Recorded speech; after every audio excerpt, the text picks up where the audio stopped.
What's up, guys? Welcome back to another Sometimes You Go to Bed Angry podcast. I'm Rochelle. And I'm Sam. And welcome back to a new one. If you are new, hey. If you are an oldie but goodie, welcome back. Look, this morning has already been a crazy one. I have somewhere to go in a couple minutes, so we're trying to knock this out. Also want to apologize for the audio craziness last week. It's crazy. It's like, obviously you can see our living room set up if you are watching this on video, and it's at pretty much like eye level, so the baby is like always touching our stuff, and we hadn't recorded in so long and we didn't realize that she had pretty much like turned sabotage and mixed all of our gains, and so it was pretty after I uploaded it, I was like, ooh, this is eerie. So sorry about that, and hope that this week is better. Okay, all right, so today we're gonna get right into it. We are talking, well, hold on, before we get right into it, sorry, where's my manners? Hi, how you doing? Hi, how are you? Good. How was your week? You know how my week was, but I'll tell the crew. It was good. Yesterday I had a nice play date with my best friend and her daughter, and so that was fun. Yeah.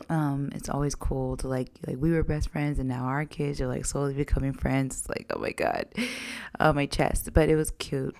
I went out with some friends. We went to a wine tasting. Went to the park. We took Hillary to the park. The weather's getting nicer. And yeah, what about you? Yeah. The weather definitely is getting nicer. Enjoyed our outing to the park with Hillary earlier this week, and just been a typical work week for me. So yeah, I would say you be in the crib, like you be chilling. Yeah, like, you exactly. definitely be chilling. So now that our brains are that we got it all out, today's podcast is about and titled. We have a title this time: When Boundaries Cause Loss. And I'm really excited to tackle this today because I'm kind of like a get to the root kind of girl, right? Like, I like to talk about the deep stuff. And in addition to that, Sam, I always say, like, when you say something directly, you're also saying something indirectly. Yeah. And so I feel like it's heavy on social media. We're all in this season of boundaries and deal breakers, right? And, on one hand, like, I love that for us, right? I feel like this is a new thing, and it's a new good thing that a lot of us are experiencing as we grow older. We know what we want, we know what we don't want, and more power to you, right? But on the other hand, I feel like we live in a world where everybody comes from different vantage points in life. Yeah. And sometimes there are side effects to the boundaries that we are so gung-ho about that do result in loss and loneliness. Yeah. And so I want to talk about that as well. So here's my thing, right? When you're younger, I feel like a lot of your relationships are really based on something else, right? Like, some of those things can be a common interest, a common enemy, a common vice. Sometimes that's alcohol, right, or like, other things like that. And this may kind of shake the table a bit, but even like Christ, like some people, sometimes you bond over like your love for Christ, right? Your religion, yeah. And back then, when you're younger, you don't really know who you are. You don't really know, what you're composed of, your values, your morals. So you believe that your bonds are valid, or solid, right? Right. But besides Christ, the other ones that I mentioned, sometimes those bonds are really like trauma bonds. Oh, yeah. And so, and then along the way, as you grow, you start to figure out who you are and what you desire for your life and the quality of your life. And as you grow, like, your equilibrium just starts to feel off because, like, you're picking and adding things to your life and subtracting the things that you don't want. And out of all of that comes boundaries. Yeah. And then you are kind of like faced with the fact that you have all these people in your life, but you have some changes to make. And so, and that's how we get to boundaries. Yeah, and boundaries, obviously we know the good in boundaries in the sense of like when it comes to them, obviously you put them in place because there is some type of maybe someone's going too far with you, you know what I'm saying? And you don't want to necessarily go there with them ever again, or you want to so you want to put something in place that you can act on that will, prevent that adverse interaction from happening again. Yeah, and so again, it's like it's all about knowing who you are and knowing like, okay, these are my deal breakers. Like this is what I'm going to allow and what I'm not going to allow. Yeah. A lot of times people think that boundaries are a way to like keep people out, but it's actually a way to keep people in our lives. Yeah. Like I'd love for you to be here, but like here are the parameters in which you can do so. Yeah, it's like that old saying, fences make good neighbors. It's the boundary that lets people know, oh, this is how I can interact with this person on a regular basis without it getting, going bad, going left. Yeah. And so there's different levels of boundaries, right? Different categories of people in our lives. Right. Sam is so big on that. He's always like, you have to understand that there are different categories of people in your life and you treat them differently. And I'm just like, everybody can get this right or wrong row. So boundaries are, they have levels. It's levels to this thing. And so they're going to be different for everybody. So on one hand, you have boundaries with your parents and your in-laws, right? And I feel like this shows up a lot when it pertains to like raising kids, or even just how you live your life. Like, a lot of our parents obviously are from the older generation. So they may see us do something with Hillary that might even mean being kind to her and it might foster up a reaction just because they're not used to that type of parenting. Yeah, exactly. Or just anything, or just like if you take a path in your life, and it's not something that they're used to. Something that's unconventional, definitely. And that comes across on so many different levels. Like, even for my career, right? Like I switched, I didn't go the typical college route, and I'm at where I'm at now. But there were many people when I first decided to go this route that were very, very, very skeptical and didn't feel like, well, they even felt the need to voice their skepticism, in very negative ways. So also, in the sense of the boundaries, I think that there is just a level of latitude that you tend to give people who are biologically related to you that you don't necessarily tend to give to people who aren't. Yeah. And so with that being said, there are times where, for example, people who are related to you, whether that be cousins, whether that be brothers, or sisters, or parents, they may violate, you know what I'm saying? So, and when they violate, they tend to get more, I would say, they tend to get more strikes before they're out, before someone who is non-related that we're just friendly associates or something of that nature. Yeah, definitely. I also think that even this right now, like us podcasting, like we're in just a completely different world. And like, I know like our parents are like, what is this? Like, what are you doing? Like, and so just there's boundaries are appropriate in, you can't just be saying everything just because you're my parent, boundaries are a great way to just keep those things intact. For those of you who might be newly married, we have a podcast about leaving and cleaving, and this is a part of that. Like just putting those boundaries in place. You're leaving and cleaving to your spouse, but this is not to say that you just X your family out and you don't speak to them, but you got to figure out what that compromise is going to be so that everybody is happy. Moving on to friends, I think boundaries present themselves as you realize who you are, like we were talking about earlier, when you realize, okay, I don't want a trauma bond. I just want people in my life that align with my values, and they are walking alongside the path. We don't have to be like clones of each other. We don't have to be twins. We can have different things going on, but there needs to be a core basis of how we are going to walk together. And so, that being said, while having that core, the differences that you guys do have might cause some boundaries to need to be put in place. So this can be if one of you likes to stay in the house, the other one likes to go out. It's like, well, how do we compromise this to where like we're meeting each other in the middle, but you're not keeping me out of the house all the time, and I'm not, being a boring friend, like, right. Or hey, like, conflict resolution, like, this is how I like to approach conflict. Like, I don't need you talking to me like so aggressively, yeah. Or and I don't need you running away from conflict, you know what I'm saying? Right. And so, like, it's like just those boundaries that you put in place. Boundaries when your friends get married and have their own families, and just how you need to treat their husbands and their kids. And sometimes you may parent different than your friend, right? I'm the person, we are the couple who has had kids first in our group of friends, so people have seen us.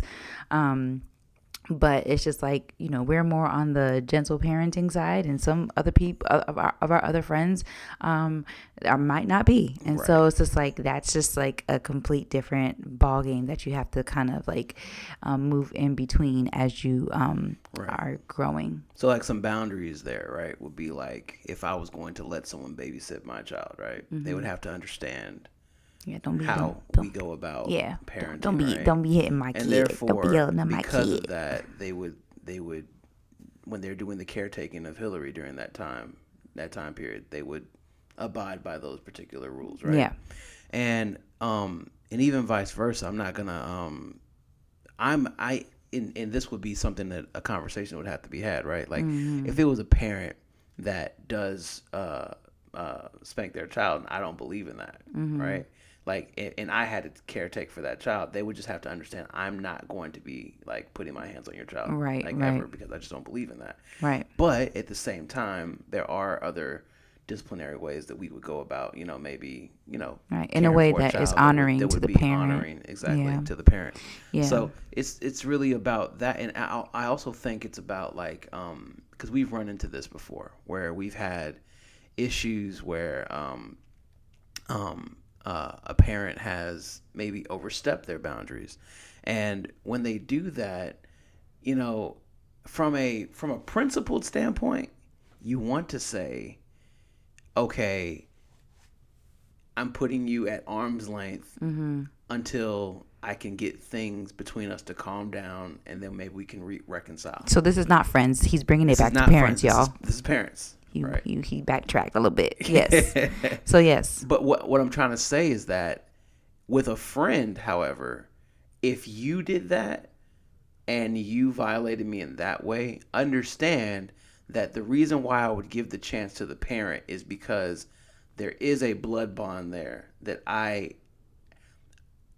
he cares about. Yeah, that I strongly, very strongly care about, that I think that if I was to cut them off the way that I would cut you off, mm-hmm. then I feel it later on down in life, you will regret that. Yeah. Those are things that you have to understand, because I think that your core, your mm-hmm. family is definitely your base. Yeah. And so speaking of that, boundaries with your spouse, right? So even in marriage, you need boundaries. I am a full believer of that. Like me, the one thing I could think of is, as a mom, like, I think from the very beginning, I make time for myself. Like, I stay home with my child, and so I'm always in the house with her. And so I truly believe that it is my right, when I need a break, or when I need to get out of the house, or when I need to do something just for me, that I take that time. And Sam has been supportive of that since day one. Yeah. I also think that household duties, like, a lot of times when you get married, most people don't have really the expectation conversation on how they would prefer things to go. And so, you might have to enforce boundaries. If you realize that, hey, like, I am your wife, but I am exhausted, you are not helping me around this house, there's gonna have to be some boundaries put in place. Sometimes that boundary is, hey, you need to help me, and sometimes that boundary is, if you refuse to help me, then don't scrunch your face up when the house is a mess, because I only have so much capacity in me. Right. And I think both of them are fair, right? Like, hey, I'm not gonna force you to do what you don't want to do, but don't think don't think I'm gonna be Superman. I'm not an octopus. I don't have any hands. So you know, if you care about it that much, pick it up. And so you know, you might have to put boundaries there in place. In addition to that, communication issues, right? Like, you know, I know for us in our first year of marriage, we had to learn that on both sides. Just like, okay, how does my husband want to be talked to? How does my wife want to be talked to? I'm a man. I can't be talking to her like she's a man. I need to talk to her with respect. I need to talk to her gentle. My husband is not a woman. I can't be slice and dicey with my words. Like, I have to caress his ego, you know, and things of that nature. And that's not a bad thing. I feel like this day and age, people are just like, oh, your ego. It's like, ego, if you let it take control, it's not good. But there's nothing wrong with, like, talking to your partner in the way that they would like to be spoken to. In either way, right? So like she emphasized, like, I grew up with brothers, so the way I jest, the way I speak, maybe even assert myself with them, I had to adjust in the way that I would do that with my wife, right? So there were times where I would say things and I'd be just kind of like forthright, not even really caring about the tone in which I would say things. And, you know, as I've grown into further adulthood, manhood, whatever you want to call it, fatherhood even, I've learned that there's a tone that you take that's different. So like when I'm with the boys, I'll have a different tone. When I'm with my wife, I'll have a different tone. And when I'm with my daughter, I would have a different tone. Even, you know, Lord willing, let's say if I had a son, I'd have a different tone with him. So that is something to consider with the different categories that we've been kind of touching on a little bit. Right. And so that was our foundation of boundaries for you. But now I kind of want to get into the meat and potatoes of the real things that we want to talk about in this podcast. And so a lot of times everyone's talking about boundaries and everyone's encouraging them. And like I said, great, right? But what happens when a person disagrees with your boundaries, right? Like, we talk so much about boundaries, but nobody really talks about the side effects of it. Like, sometimes boundaries mean heartbreak. Yeah. Sometimes they mean loss. And sometimes choosing you means losing them. Yeah. And, you know, that's something that I feel like we have to prepare those that may be coming into marriage or just coming into adulthood. It's just that, like, there's grief involved in putting boundaries up sometimes, or just distance involved. Maybe you guys don't lose each other, but the relationships just don't hit the way it used to anymore. Right. Because you guys are different, you have different values, and you guys seems like you guys are drifting away. Like, I know for us, like, for example, like, we are really big on what's right and what's wrong. Yeah. Right? Other people are really big on politics, like who is more likable. Like, if this person did you wrong, but I like them, I'm not going to say anything. I'm going to turn a blind eye. You and I are like, no, this is wrong. And, like, I don't care if you like them or not. You should vocalize that this is wrong. Yep. Right? So a person who's big on politics and likability, they will more than likely, unfortunately, always rub us the wrong way. Because we are based on integrity. Yeah. And they are more based on likability, which is, like, you know, different strokes for different folks. Do you?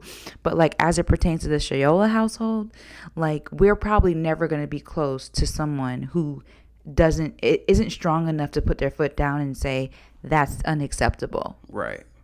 No matter how close that they might have been, or the history that has been forged with that particular other person that they're turning a blind eye to. Just having the courage to be able to tell somebody, tell your friend, tell your neighbor, tell whoever it is that has done a wrong to someone else, hey, you're wrong on that issue. Yeah. And I think it would be in your best interest to, you know, fix that and reconcile the situation. Yeah. I mean, there have been times, like, in our marriage, where from a community standpoint, it has been lonely and lonely for a long time. Like, I feel like we're finally getting out of the loneliness, and we've cultivated somewhat of a community around ourselves that is edifying and good to us. But there have been times where it has just been me and you and now Little Hill and God, and just rocking it till the wheels fall off. You know what I mean? And you know what? Praise God for that. Yeah. Thank the Lord. I mean, it's obviously, when it's just you, your family and God, that's going to build, bonds between you and your family a lot, and bonds between you and God a lot, right? And that makes you and your unit tighter. That's cool. However, human beings naturally are communal creatures, right? Right. And we are going to want to have extensions, not just from our immediate family, but outside, right? So we're going to crave those relationships, but we want them in the right way. We don't want to just have people around just to say, I'm not lonely. You know what I'm saying? Right. That's actually the most. There are people who are surrounded by people right now, and you know them. They're very, very popular, but they cannot express their own opinions, and they're lonely as heck in a crowd full of people. Yeah. And I'm just like the opposite. I'm just very much so quality over quantity. Like, I will be by myself. I've been an only child for a very long time, for at least 21 years of my life. And, I am okay. Like, no, granted, no, let me not lie. Let me not fib. I crave community. I do. But it has to, like you said, it has to be right. It has to be right. Like, we have to respect each other. We have to value each other. Like, you have to care about me. And caring about me means caring about my boundaries. I don't like to be talked to in this way. I don't like shady vibes. I don't like is it inconsideration? Is that the right word? Am I saying that right? Like, I don't like people who are inconsiderate. Yeah. So, like, like, being friends with me means that you have to value all of those things. Yeah. And one thing about therapy, thank God for therapy. One thing about going to a therapist, they will let you know everybody could get cut. Like, everybody could get cut off. And so I'm more comfortable feeling that way now. Yeah. Like, I feel like when I was had a guilt before, right? When I was younger, I just felt I was longing to have friends so much that I would just like compromise myself in order to do it. Right. And now I'm at a space in my life where it's like, no, I'm good. At the very core, I have my husband, I have my baby girl, I have my close friends. Anybody else, like, it's okay. Yeah. It's okay. I remember one guy, there's a pastor who actually mentioned this. He was talking about his own wife and how when it comes to their friendships, they don't tolerate people who are, for example, like you said, inconsiderate, people who are gossipers, people. Mm-hmm. So he was explaining how if my wife hears somebody talking mess about someone else, mm-hmm. the way that she goes about it is she says, oh, she said that? Let's go talk to her about that. You know what I'm saying? Right. Like that's the type of friendship that you want to have, where someone will hold you accountable. You know what I'm saying? Even if it's something that it's someone will hold you accountable to the point that you will consider whether or not you should participate in a sin or not. Right. Because you know that your friend will hold you accountable. Yeah, it's crazy. I see so many people who, they have the scriptures and they have the quotes and they have the motivation and all that stuff, but when you see how they interact with other people, especially people that they like, it's crazy. Obviously, we've already heard all these things that there are these mega churches where the pastor does this crazy egregious sin, but they're like, but we like them. So who cares, and then even when you're doing life with people on a day-to-day basis, you see it in the body of Christ. It's just like, this person is greatly mistreating me, and you see it and you know it, but this person makes you feel good, and this person either puts you up on some pedestal that you've been searching for, or you just really like them, and it's hard for you to see past the likability to see the sin that's there. Right. And so that just doesn't work for us, and that's fine. And that's just us. You know what I mean? Like, again, it may work for somebody else, but pick somebody else to do it. It just doesn't work for us. Right. And so and like you were saying, praise God for, like I was saying, praise God for that. But like you were saying, it brings you closer. I feel like when we were in our first year of marriage, we were just winging it. We were just trying to do what we can. We just wanted our relationship to work. And, but we were really codependent on our other relationships. Yeah. And I feel like God needed us to say, no, I'm cutting off the fat. I'm cutting off the excess. You guys are the foundation of your marriage. We always say this before. It's not like a puzzle where you're trying to make your spouse fit into your puzzle. It's like, no, you and your spouse are creating a puzzle, and you need to figure out who fits into your life. Yeah. And I feel like we were doing it wrong in the first year of our marriage. And God had to take the wheel and say, look, I'm going to cut the fat. I'm going to cut those things that are not like me, so that you guys can see what truly matters, and it's your union, your marriage. Right. And I also think about that, and I think to myself, the same way that God cut us off from them, right? Mm-hmm. Or vice versa, however you want to see it. He's also, because some of these people that we're talking about are Christians too, and he's also working on them too. Right. Lord willing. If they are believers, then I believe sincerely that God is working on them as well. And maybe we'll circle back to each other. You never know. You might end up circling back and reconnecting and things of that nature. So don't always think of, this chapter in our life has ended, therefore there won't be interactions later on. There might not be, but there may be interactions later on. And in the event of those interactions, like I said, when you put up a boundary, you want to do so in a polite way. It's the way that we talked about last podcast. We talked about how you say things, right? Yeah.